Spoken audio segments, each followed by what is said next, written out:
మధ్య మధ్యలో ఇట్లా మూత తీసి కలుపుకుంటూ ఉండాలండి. స్లో ఫ్లేమ్లో పెట్టి మూత పెట్టేస్తే తొందరగా టమాటాలు అనేవి మగ్గిపోతాయి.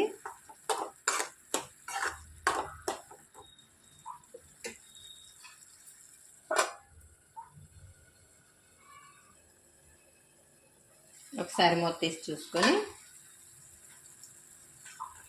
టమాటాలు అనేవి మెత్తబడిపోయినాయండి. స్టవ్ ఆఫ్ చేసేసుకొని సన్నగా తరిగి పెట్టుకున్న కొత్తిమీర వేసేసుకోవాలి. కొత్తిమీర మరింత వేసుకోవాలండి, చాలా టేస్ట్ ఉండిద్దండి పచ్చడి, కొత్తిమీర పచ్చడి.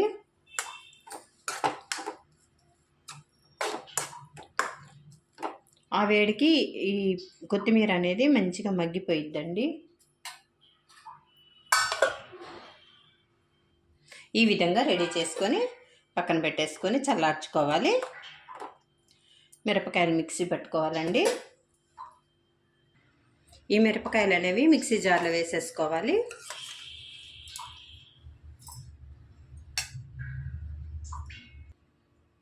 మిక్సీ పట్టేసుకోవాలండి. ఈ విధంగా పట్టుకుంటే సరిపోతుంది. ఇందులోనికి ఆ కొత్తిమీరని వేసేసుకోవాలండి. ఈ కొత్తిమీర మొత్తం వేసేసుకోవాలి.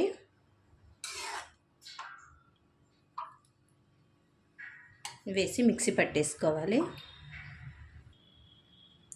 మెత్తగా పట్టుకోకూడదండి, ఒక పల్సు తిప్పుకుంటే సరిపోతుంది. మరీ పేస్టర్లే చేసుకోకూడదండి, ఒక్క పల్సు తిప్పుకుంటే సరిపోతుంది.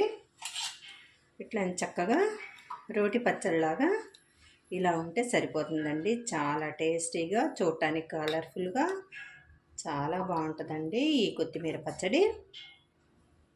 ఇంకా దీన్ని వేరే పోపు కూడా వేసుకోక్కర్లేదు, ఇలాగే తీసుకోవచ్చు. నచ్చితే పోపు కూడా వేసుకోవచ్చు అండి. వేరొక గిన్నెలోనికి తీసేసుకోవటమేనండి.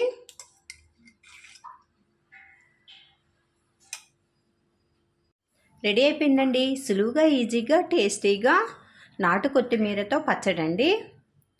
చాలా సూపర్గా ఉండిద్దండి. దోశలోనికి, ఇడ్లీలోనికి చాలా బాగుండిద్దండి.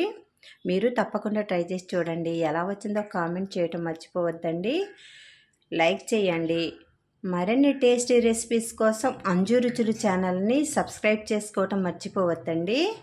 Thanks for watching. బాయ్ అండి.